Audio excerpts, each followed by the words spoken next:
Hello दोस्तों, नमस्कार, जय श्री राम। कमल डिबेटर कमल तक पर आपका स्वागत है। मोदी नाम सुनकर फ्लावर समझा क्या, फायर है। शायद यही इस समय दिख रहा है। हम शुरू करते हैं बात बिहार से, जहां अभी देखें तो बिहार से आगे चलेंगे और उत्तर प्रदेश से हिमाचल तक जाएंगे तो बिहार और उत्तर प्रदेश में तो युवा नेतृत्व कर रहे हैं विपक्ष का, जैसे तेजस्वी यादव। इससे पहले विधानसभा में जब बहुमत का समय था, तेजस्वी यादव को कानो कान पता नहीं चलता है।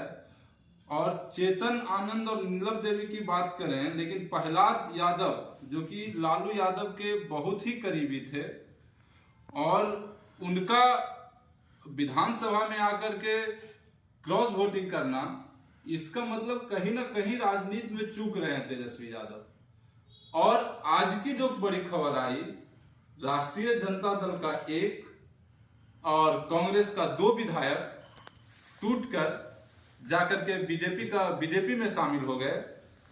लेकिन मुख्य मुद्दा हमारा जो है सो राज्यसभा चुनाव को लेकर के है, जो उत्तर प्रदेश में अभी जिस तरह की खबरें आ रही है और जिस तरह से उत्तर प्रदेश के एक बड़े नेता मनोज पांडे, जो कि विधानमंडल के मुख्य सचेतक थे और 3 बार से लगातार विधायक थे, तो निश्चित रूप से एक बड़े नेता और उनके साथ 8 और विधायक जो कि क्रॉस वोटिंग किए हैं, जिससे लगभग 10-2 से ये राज्यसभा का चुनाव जो है सो भारतीय जनता पार्टी 8-2 से जीतती हुई नजर आ रही है। 10 लोकसभा चुनाव था राज्यसभा का। तो और देखें तो इससे पहले बगावत की सुर पहले ही निकल चुकी थी। ये लोगों का कहना कि ईडी का डर है, सीबीआई का डर है या पैसा देके खरीद लिया गया है, लेकिन लोगों ने इसका पहले से विरोध करना, शायद अखिलेश यादव उस विरोध को समझ नहीं पाए, उसको भाप नहीं पाए और उस तरह से अपने विधायकों को वो एकजुट नहीं रख सके। तो कहीं ना कहीं चूक अखिलेश यादव से हुई है, खेला अखिलेश यादव पर हुआ है। क्योंकि जब जया बच्चन को उम्मीदवार बनाया गया तो उसी समय पूजा पाल हो या फिर पल्लवी पटेल हो, इन्होंने विरोध का सुर को मुखर किया था। इन्होंने बोला था कि जया बच्चन पार्टी के लिए कौन सा कार्य किए हैं जो 1 बार नहीं, 2 बार नहीं, 3 बार नहीं, 4 बार नहीं, बार आप उसे राज्यसभा भेज रहे हैं उन्हें, और वो भी कभी उस तरह का कोई आंदोलन में, ना तो कभी चुनावी में कभी मंच पर दिख जाए तो एक अलग बात है। तो निश्चित रूप से जया बच्चन को लेकर के विरोध था और अंतर आत्मा से बोले, हमारी आवाज आई कि जिस तरह से राम पर टिप्पणियां किया जाता रहा है सपा नेता के द्वारा, वो निश्चित रूप से हमें जनता के पास जाने में संकोच महसूस होता था और अंतर आत्मा से हम जो है सो बीजेपी को राज्यसभा में हम सपोर्ट कर रहे हैं। तो इस तरह से अब देखें कि कांग्रेस, इनका राजा भैया जिस पर भरोसा था, आए दिन सोशल मीडिया पे देख रहे थे कि राजा भैया चुनाव लड़ सकते हैं साथ में, तो राजा भैया भी बीजेपी को सपोर्ट कर दिए।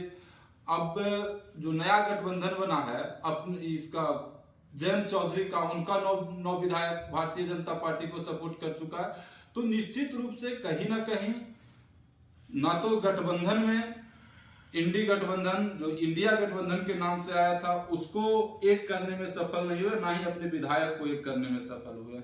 तीसरी जो सबसे बड़ी खबर है वो हिमाचल प्रदेश की है। हिमाचल प्रदेश में सुखविंदर सिंह सुक्खू मुख्यमंत्री हैं और वो मुख्यमंत्री, यहाँ तो माना कि उत्तर प्रदेश में सरकार भारतीय जनता पार्टी की है, योगी जी मुख्यमंत्री हैं, तो खेला हो सकता है, राज्य सरकार ने खेला किया।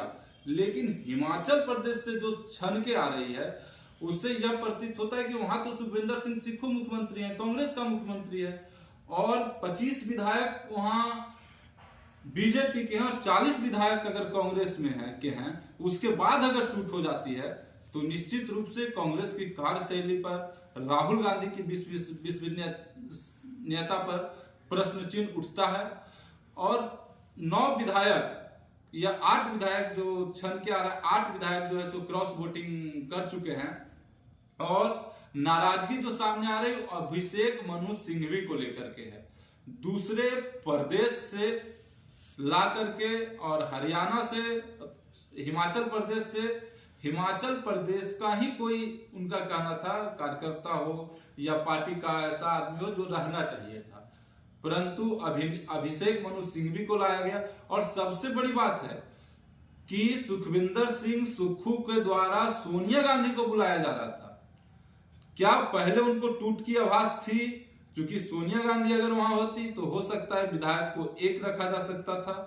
अगर पहले से आभास था तो सुखविंदर सिंह सुक्खू उस पर अपना काम नहीं कर पाए, विधायकों को एक नहीं रख पाए। मूल रूप से यही सामने आता है कि जहां भी क्रॉस वोटिंग हुई है, हिमाचल प्रदेश हो या उत्तर प्रदेश हो और जिस तरह से बिहार में हुआ है, तो निश्चित रूप से अपने विधायकों को एक नहीं रख पा रहे हैं।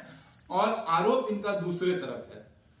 आरोप लगाना लोकतंत्र में आसान है, एक यही जगह अब हम हार जाएं या जीत जाएं तो एक अलग ही मुद्दा होता है कि आरोप लगा देना, लेकिन फिर से ये अपने गिरेबान में झांक करके देखें कि हम किस तरह का राजनीति कर रहे हैं, राम का नाम को लेकर के किस तरह से हम राजनीति किए हैं, जिसका फलस्वरूप आज उन्हें मिल रहा है।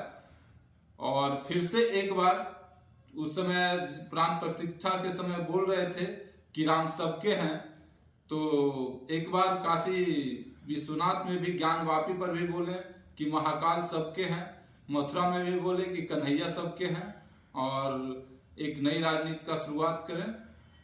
अब देखिए जब रिजल्ट आता है तो क्या होता है, लेकिन निश्चित रूप से अखिलेश यादव को बहुत बड़ा झटका लगा है, सुखविंदर सिंह सुक्खू को बहुत बड़ा झटका लगा है, तेजस्वी यादव को बहुत बड़ा झटका लगा है। जय श्री राम, बहुत बहुत धन्यवाद।